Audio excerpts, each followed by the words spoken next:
வீட்டு அரிசியில் வண்டு அதிகமாக இருக்குன்னா கண்டிப்பாக இந்த வீடியோ உங்களுக்கு யூஸ்ஃபுல்லாக இருக்கும். ஸ்கிப் பண்ணாமல் ஃபுல்லாக பாருங்கள். Hi friends, welcome back to our channel. எல்லோரும் எப்படி இருக்கீங்க? கண்டிப்பாக நல்லா இருப்பீங்க நம்புகிறேன். இன்றைக்கி நம்ம சேனலில் டே டு டே லைஃப்பில் எல்லாருக்குமே ரொம்ப யூஸ்ஃபுல்லாக இருக்கக்கூடிய கிச்சன் டிப்ஸ் அண்ட் ட்ரிக்ஸாக ஷேர் பண்ணியிருக்கேன். ஸோ வீடியோ இன்ட்ரெஸ்டிங்காக இருக்கும். ஸ்கிப் பண்ணாமல் ஃபுல்லாக பாருங்கள். அதுக்கு முன்னாடி நீங்கள் இப்போ தான் நம்ம சேனலை ஃபஸ்ட் டைம் பார்க்குறீங்கன்னா இப்போவே சப்ஸ்கிரைப் பண்ணிக்கோங்க. கூட இருக்க பெல் சிம்பிளை கிளிக் பண்ணிக்கோங்க. இப்போ வாங்க வீடியோக்குள்ளே போகலாம். ஃபர்ஸ்ட் இப்போ என்னென்னு பார்க்கலாம். இந்த மாதிரி ஒரு கரண்டியில் கொஞ்சமாக தேங்காய் எண்ணெய் எடுத்துக்கிறேன்.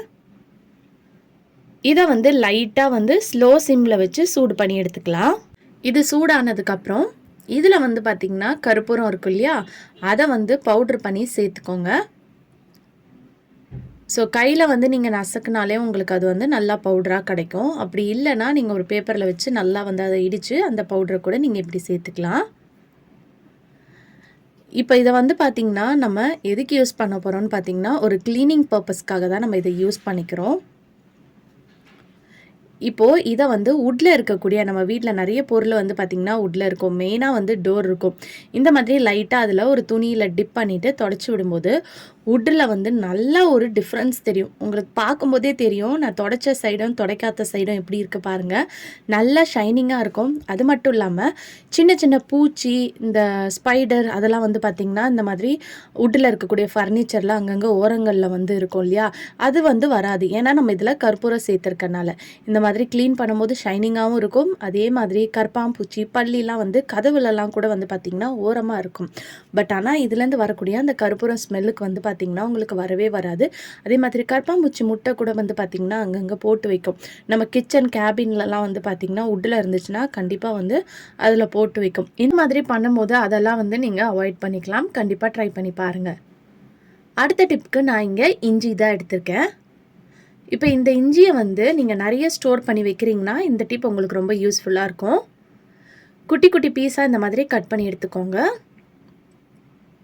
இப்போ இதை நம்ம கட் பண்ணதுக்கப்புறம் ஒரு பாத்திரத்தில் கொஞ்சமாக தண்ணி எடுத்துக்கோங்க. இதில் கொஞ்சமாக மஞ்சத்தூள் நம்ம சேர்த்துக்கலாம். இதை சேர்த்துட்டு நல்லா மிக்ஸ் பண்ணிக்கோங்க. மிக்ஸ் பண்ணதுக்கப்புறம் நம்ம கட் பண்ணி வச்சுருக்க இஞ்சியெல்லாம் இதில் சேர்த்துக்கலாம்.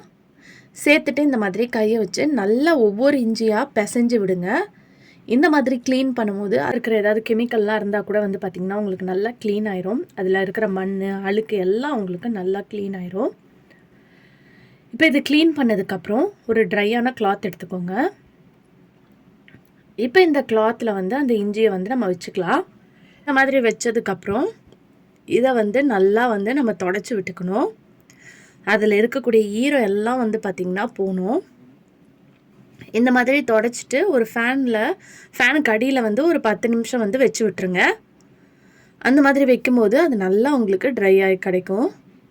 இப்போ ஒரு கண்டெய்னர் எடுத்துகிட்டு இதில் கீழே ஒரு டிஷ்யூ பேப்பர் போட்டுட்டு அதுக்கு மேலே நம்ம இஞ்சி போட்டு ஸ்டோர் பண்ணி வைக்கணும். உங்ககிட்ட டிஷ்யூ பேப்பர் இல்லைன்னா இந்த டிப்பையும் நீங்கள் ஃபாலோ பண்ணிக்கலாம். இந்த மாதிரி துணியில் இருக்கக்கூடிய பேக்லாம் நம்மளுக்கு ஷாப்பிங் போகும்போது கிடைக்கும். அதெல்லாம் தூக்கி போட்டுறாமல் எடுத்து வச்சுருங்க. இந்த மாதிரி கலர்ஸ்லேயும் இருக்கும், ஒயிட் கலர்லேயும் இருக்கும். நீங்கள் ரெண்டுமே யூஸ் பண்ணிக்கலாம். ஒயிட் கலர் கிடச்சிதுன்னா ரொம்ப நல்லது, எடுத்து வச்சுக்கோங்க, தூக்கி போடாதீங்க. இப்போ இதை உங்களுக்கு எந்த சைஸ் வேணுமோ அதுக்கேற்ற மாதிரி நீங்கள் கட் பண்ணி எடுத்துக்கலாம். இதை நம்ம டிஷ்யூ பேப்பர் எதுக்கெலாம் நம்ம யூஸ் பண்ணுவோமோ அது மாதிரி யூஸ் பண்ணிக்கலாம். பட் டிஷ்யூ பேப்பர் பார்த்திங்கன்னா யூஸ் அண்ட் த்ரோ. இது நம்ம வாஷ் பண்ணி கூட யூஸ் பண்ணிக்கலாம். இப்போ கீழே இந்த துணியை வச்சுட்டு அதுக்கு மேலே நம்ம கழுவி வச்சுருக்க இந்த இஞ்சியை போட்டுருங்க. இந்த மாதிரி போட்டதுக்கப்புறம் இதுக்கு மேலே திருப்பியும் நீங்கள் டிஷ்யூ பேப்பர்னால் டிஷ்யூ பேப்பர் வச்சுக்கணும். அப்படி இல்லை உங்ககிட்ட இது ரெண்டுமே இல்லைன்னா நீங்கள் நார்மல் ஒயிட் கலரில் இருக்கக்கூடிய கிளாத் இருந்துச்சுன்னா கூட, இல்லை காட்டன் கிளாத் இருந்தால் கூட ஓகே, அதை கூட கட் பண்ணி நீங்கள் இந்த மெத்தடில் ஸ்டோர் பண்ணி வைக்கும்போது உங்களுக்கு இஞ்சி ரொம்ப நாள் ஃப்ரெஷ்ஷாக இருக்கும். ட்ரை பண்ணி பாருங்கள். அடுத்த டிப்புக்கு இப்போ நம்ம இஞ்சி கழுவணும் இல்லையா, அந்த தண்ணியை தூக்கி போடாமல் அதை சூப்பரான ஒரு டிப்புக்கு யூஸ் பண்ணிக்கலாம். லைட்டாக இந்த தண்ணியை சூடு பண்ணி எடுத்துக்கலாம்.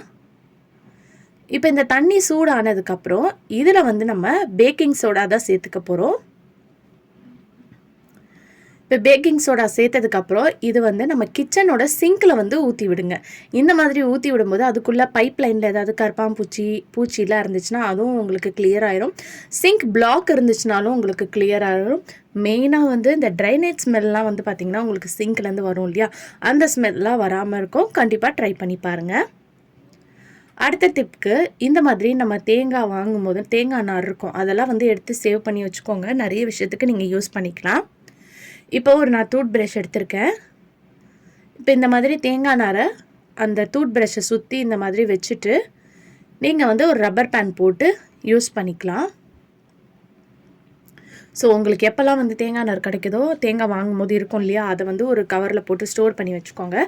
வர வீடியோஸில் நான் நிறைய விஷயத்துக்கு வந்து நம்ம அதை யூஸ் பண்ணலாம். அதை வந்து நான் உங்களுக்கு அப்லோட் பண்ணிட்டு வரேன். நம்ம இதில் ரப்பர் பேண்ட் போட்டுக்கலாம். இதை வந்து நீங்கள் நிறைய விஷயத்துக்கு வந்து பார்த்திங்கன்னா ரீயூஸ் பண்ணிக்கலாம்.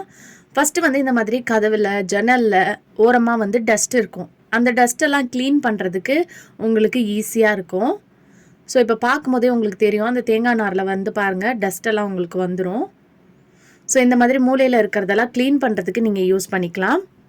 அதே மாதிரி சிங்கை க்ளீன் பண்ணுறதுக்கு இது வந்து ரொம்ப சூப்பராக வந்து உங்களுக்கு யூஸ்ஃபுல்லாக இருக்கும். நல்ல ஒரு நேச்சுரல் ஸ்க்ரப்பராக இருக்கும். இதை வச்சு நீங்கள் க்ளீன் பண்ணிங்கன்னா, பாத்திரம் கூட நீங்கள் வாஷ் பண்ணிங்கன்னா நல்லா பளபளன்னு மாறிடும். ஸோ அந்த காலத்துலலாம் இந்த ஸ்க்ரப்பர் தான் வந்து தேங்காய் நார் வச்சு தான் வந்து வாஷ் பண்ணுவாங்க. ட்ரை பண்ணி பாருங்கள். அடுத்த டிப்புக்கு நான் இங்கே மஞ்சள் தான் எடுத்திருக்கேன். ஸோ இந்த மஞ்சள் இருந்தால் போதுங்க. உங்கள் வீட்டில் இருக்கக்கூடிய அரிசியில் அப்புறம் கோதுமை மாவில் எதில் வந்து வண்டு பூச்சி இருந்தாலும் எல்லாமே வந்து பார்த்திங்கன்னா ஓடி போயிடும். இப்போ வந்து நம்ம அரிசியில் வண்டு வந்துருச்சு, ஆல்ரெடி நம்ம ஸ்டோர் பண்ணி வச்சுருக்க அரிசியில் வண்டு வராமல் இருக்கணும்னா இந்த டிப்பை வந்து நீங்கள் ஃபாலோ பண்ணிக்கோங்க. இப்போ வண்டு வந்துருச்சுன்னா அந்த அரிசியை வந்து இந்த மாதிரி ஒரு அகலமான பிளேட்டில் வந்து நல்லா ஸ்ப்ரெட் பண்ணி கொட்டி விட்டுக்கோங்க. இந்த மாதிரி கொட்டி விட்டதுக்கு அப்புறமா நம்ம எந்த அரிசியில் வந்து வண்டு வந்திருக்கோ இதுக்குள்ளே வந்து இந்த மாதிரி மஞ்சளை வந்து வச்சு விட்டுருங்க.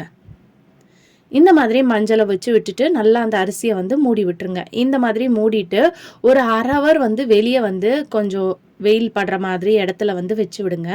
இந்த மாதிரி வச்சு விடும்போது அதில் இருக்கக்கூடிய வண்டெல்லாம் வந்து பார்த்திங்கன்னா ஆட்டோமேட்டிக்காக அந்த ஸ்மெல்லுக்கு வந்து வெளியே வந்துடும். அதே சமயத்தில் வந்து பார்த்திங்கன்னா செத்து போயிடும். ஸோ ஈஸியாக வந்து உங்கள் அரிசியில் இருக்கக்கூடிய வண்டை எடுக்கணும்னு நினச்சிங்கன்னா இந்த டிப்பை வந்து ஃபாலோ பண்ணிக்கோங்க. ஆல்ரெடி வந்து பார்த்திங்கன்னா நான் நிறைய வீடியோஸ் வந்து ஷேர் பண்ணியிருக்கேன். இந்த மாதிரி அரிசியில் வண்டு வந்துச்சுன்னா எப்படி எடுக்கலாம் அப்படின்றத. ஸோ அந்த டிப்பையும் வந்து நீங்கள் பார்க்கணுன்னு நினச்சிங்கன்னா நான் கார்ட்ஸில் கொடுக்குறேன், செக் பண்ணி பாருங்கள். ஸோ இப்போ சைடில் பார்க்கும்போது உங்களுக்கு தெரியும், ஒரு 1/2 ஹவர் நான் வச்சுட்டு எடுத்துட்டேன். அதுக்கப்புறம் பாருங்கள் எல்லாம் வந்து அரிசியிலேருந்து வெளியே வந்துருச்சு. இப்போ நீங்கள் அரிசியை வந்து ஸ்டோர் பண்ணி வைக்கும் போது இந்த மாதிரி ஸ்டோர் பண்ணி வச்சிங்கன்னா எவ்வளோ வருஷம் ஆனாலும் அந்த அரிசியில் வந்து வண்டு வராது. அதுக்கு வந்து கொஞ்சமாக கீழே வந்து ஒரு மஞ்சள் துண்டு இந்த மாதிரி போட்டுருங்க. போட்டுட்டு ஒரு லேயர் அரிசி மாதிரி போட்டுருங்க. இந்த மாதிரி போட்டதுக்கப்புறம் திருப்பி ஒரு தொண்டு மஞ்சளை வந்து போட்டுருங்க. அதுக்கப்புறம் திருப்பி வந்து அரிசியை வந்து இந்த மாதிரி போட்டுருங்க. ஸோ இந்த மாதிரி லேயராக போடும்போது ஒவ்வொரு லேயர்லேயும் அந்த மஞ்சள் இருக்கிறதுனால அந்த மஞ்சளோட வாசனைக்கு, மஞ்சள் ஆல்ரெடி எல்லாருக்குமே தெரியும் ஒரு நல்ல கிருமி நாசினி. ஸோ இந்த மாதிரி வைக்கும்போது அந்த லேயராக மஞ்சள் இருக்கிறனால அந்த ஸ்மெல்லுக்கு வந்து பார்த்திங்கன்னா எந்த ஒரு வண்டு பூச்சியும் வந்து வராது. கண்டிப்பாக யூஸ்ஃபுல்லாக இருக்கும். ட்ரை பண்ணி பாருங்கள்.